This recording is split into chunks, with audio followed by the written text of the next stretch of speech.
Bah, on l'ouvre. Eh ben oui. Eh ben oui. Let's go. Ah, j'ai vu qu'il y avait la la Rambard louve. aussi.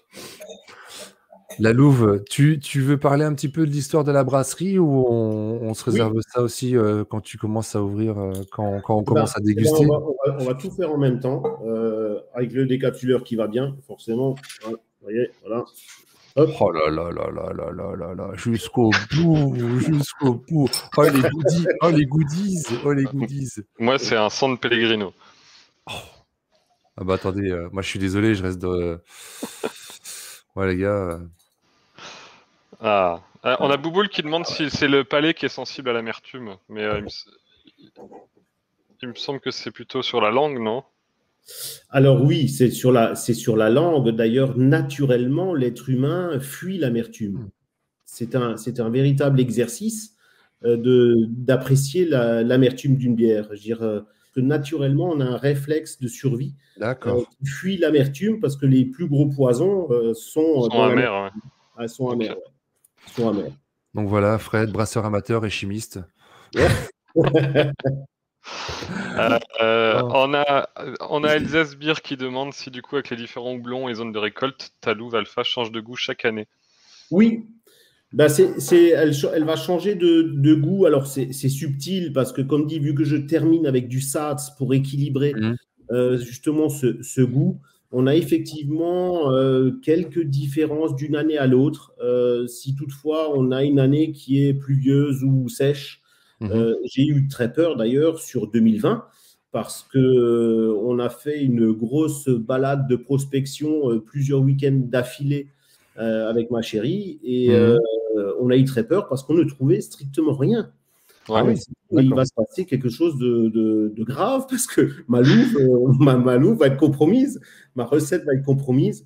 Et puis en fait, il y a eu un épisode pluvieux sur fin août, début septembre qui a duré environ une dizaine de jours. Et alors là, c'est parti. C'est parti. Mais en l'espace d'une semaine, il y en avait partout. Alors qu'il y avait strictement rien. Donc c'est quand même assez curieux le houblon. Hein. C'est vraiment très mystérieux. C'est capricieux, hein. C'est capricieux. Oui, salut. Très capricieux. Salut Alexandre, salut. Comment ça va? Ça va très bien, et toi? On a Biarès qui demande s'il y a de la JPR5 bientôt chez Power Beer. Faut donner un coup de main à Jean-Michel chez Power Beer. Ok, avec grand plaisir. Avec grand plaisir. Bon, donc déjà... Mais c'est vrai qu'il y a ce nez de Pils. Oui. Alors, c'est le SAZ principalement qui donne ça, je suppose. Ouais. C'est ce SAZ qui donne ça. Et en même temps, on va retrouver quand même pas mal de douceur au nez.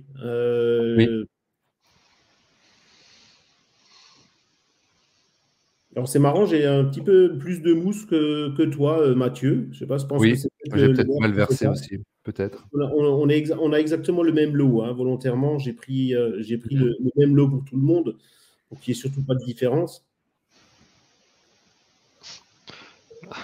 On a Clem en Belgique qui demande si Power Beer commercialise des bières belges. Non, c'est uniquement alsacien. Ah non. Non, je peux éventuellement faire quelques blagues, mais c'est pas sûr que ça l'intéresse. Par contre, est-ce qu'il livre en Belgique? Je sais pas, faut lui demander. En tout cas, là, sur la louve, il y a des sacrés arômes presque miel. C'est ça, complètement. On est sur du c'est très floral. C'est très floral, oui. Ça, je suis d'accord. C'est très floral. Mais ouais, on est presque sur du miel. Ouais. Ouais. C'est très doux, c'est très équilibré, je trouve encore. Légèrement amer, mais... Alors l'amertume, comme dit, elle est vraiment estimée. Légère. Je ne pense pas être trop loin du compte par rapport à mes petits calculs que j'ai pu faire. Je pense qu'on est vraiment au gros max à 25. Vraiment. Je ne sais pas si vous êtes d'accord avec moi. Bah, oui. Là, elle est là et elle reste pas ce que j'aime. J'aime pas quand l'amertume, elle te... quand il n'y a plus que ça au palais et que du coup ça couvre tout le reste, là c'est amer, mais t'as quand même t'as le saz qui s'exprime, quoi. Oui, complètement. Surtout que je le mets, c'est vraiment, c'est 20 minutes, hein. 20 minutes en début. Donc, on arrive vraiment sur de l'aromatisation pure, avec une légère pointe quand même ça va extraire quand même un petit peu d'amertume, hein, au bout de 20 minutes quand même. Mais c'est justement pour réguler cette surprise du sauvage.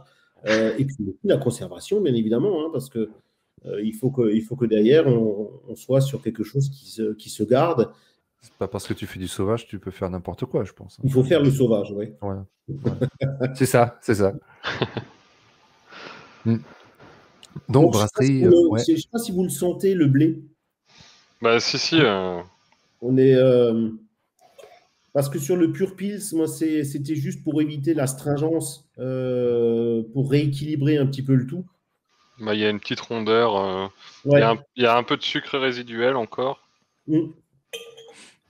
Alors, je vous avouerai que sur les 3 derniers mois, il y a eu de grosses évolutions au niveau des recettes. Parce que j'avais un problème de mousse, comme très souvent en brasserie artisanale. Mais j'ai dû dompter aussi l'eau, les techniques, parce que d'un endroit à l'autre, bah forcément, c'est comme je vous disais, il y a 7 ans, j'étais dans un autre endroit. J'avais rebrassé entre-temps encore dans un autre village intermédiaire. Et c'est vrai qu'à chaque fois, ça réagit complètement différemment. Ah oui. J'ai baissé de 30% le resucrage pour la refermentation en bouteille, ce qui est juste énorme. Mais du coup, j'ai réussi à avoir cette bulle fine que vous avez vue au début, cette mousse extrêmement dense qu'on avait au moment du service. Et c'est ça que je recherchais et j'ai eu un peu de mal à retrouver. Donc, comme dit, hein, c'est vraiment le travail sur le pH, le resucrage et puis les températures, clairement. Oui.